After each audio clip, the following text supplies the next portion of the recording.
There is no civil war on the right. There is no fracturing within the GOP. Forget the headlines that you've read about, the Tucker Carlson, Nick Fuentes interview creating this chasm that the GOP needs to face and fix before next year's midterm elections, because that's just not the case at all. And the reason I can confidently say that is because Nick Fuentes is not a conservative. He is not a Republican. He is not on the right side of the aisle at all. No matter what him and his Groyper army claim, he is just a loner out there, and I guarantee I'm going to make a prediction right now. Within 12 to 48 hours, the comment section of this video are going to be flooded with his little Groyper army because they have nothing else better to do, because they know that they are a minority in the real world, and that's why they have to congregate online. That's why there is such fervor in comment sections, not just on YouTube, but on Rumble and other different websites, because hey, they can't find each other in real life, so they have to find each other online. Whereas normal people, we have jobs, we live our day-to-day lives, we have social lives. What's really disappointing, though, is the number of people now coming out either as Nick Fuentes apologists or who are just playing dumb and are basically serving his purpose, serving his end goal. And the best example of that right now is Brett Cooper, who here on YouTube has over 1 million followers. Take a look at what she said about Ted Cruz and Nick Fuentes. So blinded by your ridiculous, insane hatred of Tucker Carlson that you cannot see how irresponsible and hypocritical you are being. I mean, these tweets from Ted Cruz, I'm going to read you next, are a great example of this. So just a month ago, he tweeted this. He said, "They don't kill you because you're a Nazi. They call you a Nazi so they can kill you. Political violence is a left-wing phenomenon. Enough is enough. We need to shut it down." And then in response to Fuentes and Tucker this week, he tweeted this: "Trump's bombing of the Ayatollah's nuclear facilities made the little Nazi mad. Good." So now you're turning around and you're calling somebody that you don't like a Nazi. You're doing this out of blind rage because you're so angry that the conservative base's attitudes are rapidly changing, that Nick Fuentes is getting national attention, and so you have turned around and in response, you are compromising your own values in anger, which is such a dangerous precedent to set. And unfortunately for you guys, yes, the attitudes are changing, so again, it makes sense why this group is incredibly frantic. Brett Cooper, the reason people are calling Nick Fuentes a Nazi is because he is a Nazi. It's not because people are trying to demean him or belittle him. But when someone says repeatedly, "I love Hitler," when someone says repeatedly, "I want total Aryan victory," what else are you supposed to take away from that? He is so obsessed with Hitler. He talks about Hitler more than he talks about U.S. presidents, if you watch any of his content.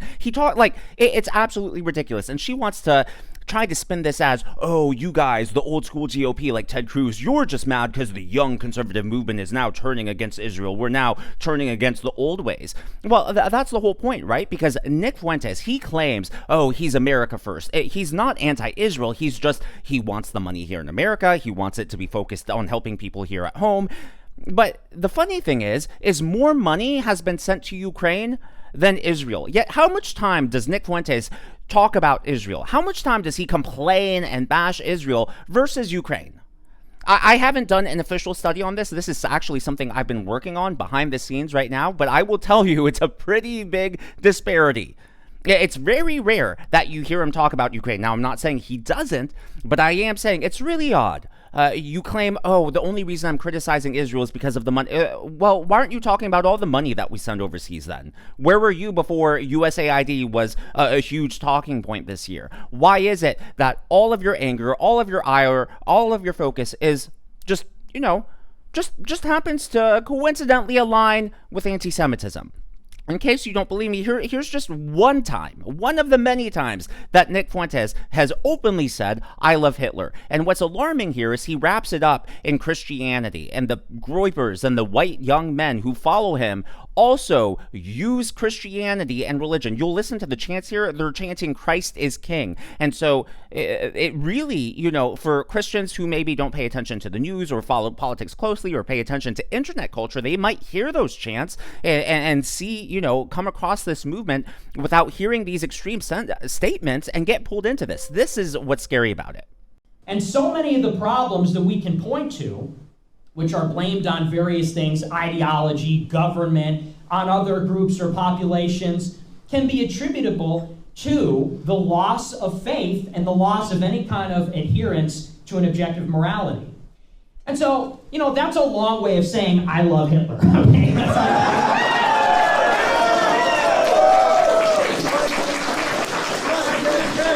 Christ is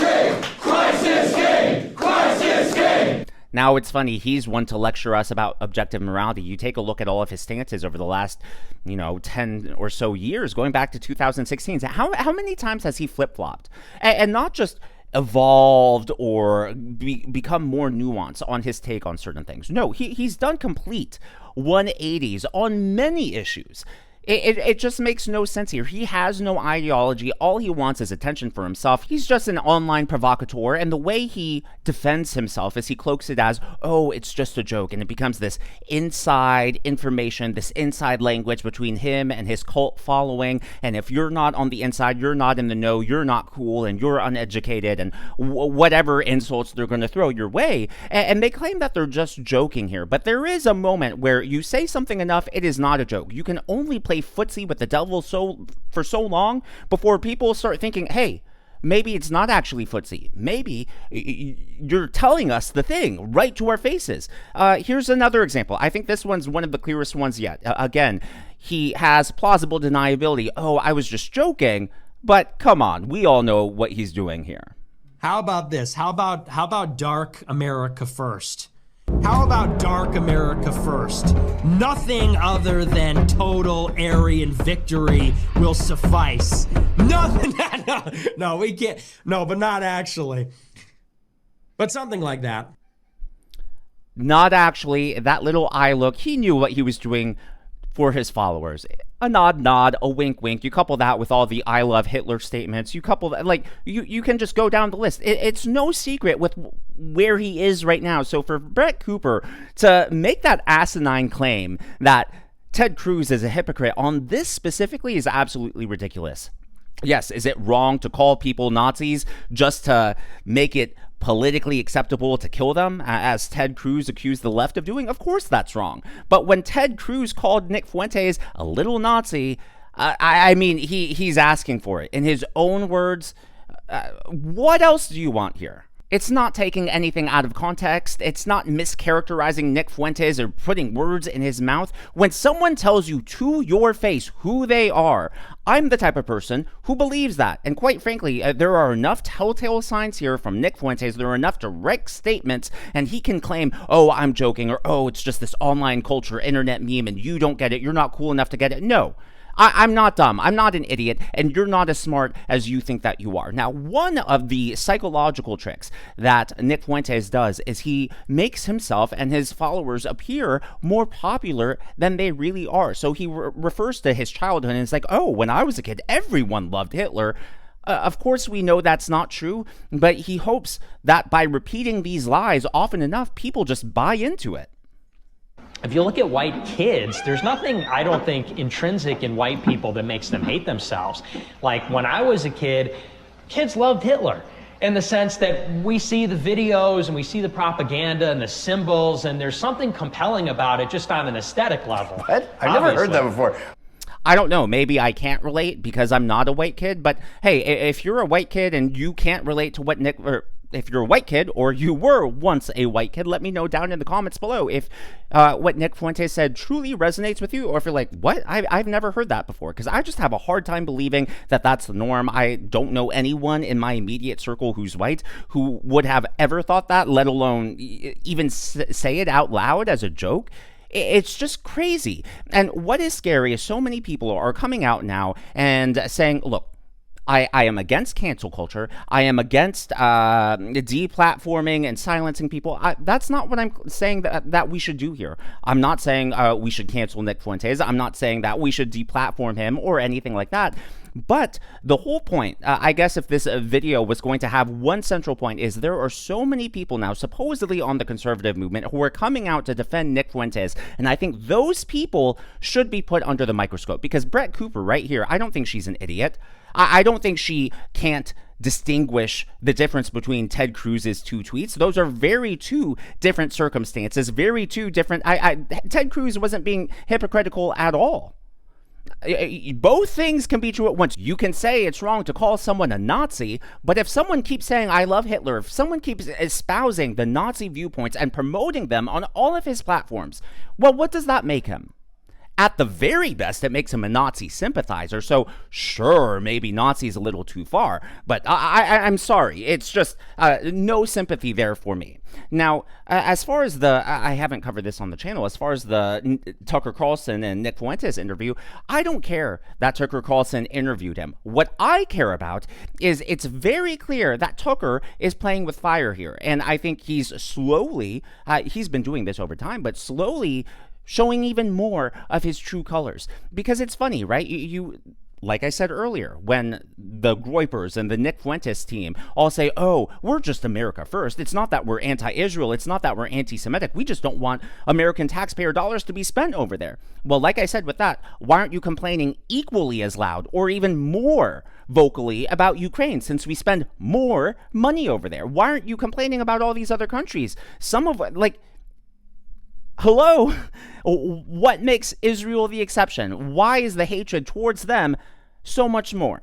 And so the America First argument that you're trying to make just completely falls flat on its face. But with that being said, my issue isn't the fact that Tucker sat down with Nick. My issue is how Tucker conducted himself during that interview. You just compare how Tucker Carlson treated Ted Cruz, a current U.S. Senator, and sure, you may not agree with his stance on Israel. You may not agree with his stance on the Middle East, but there is no doubt that Ted Cruz loves America. There is no doubt that he's voted for conservative values, for the Trump agenda, the vast majority of the time. You just take a look at his Heritage Foundation score. You can go down the list there. It's not as if Ted Cruz is our enemy, yet Ted Cruz got obliterated by questions with Tucker Carlson. Tucker went all in. He was nasty. He was rude. He was condescending. He was sarcastic.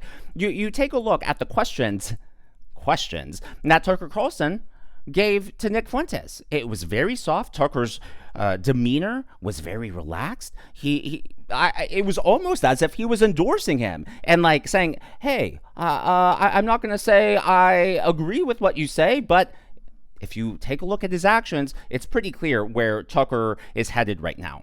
And again, you just compare that to how Tucker treated leaders in the Middle East whenever he interviewed them. It's a totally different situation. And of course, Tucker's excuse is, well, Ted Cruz is a sitting U.S. senator, and so he deserves to be held up to a higher standard.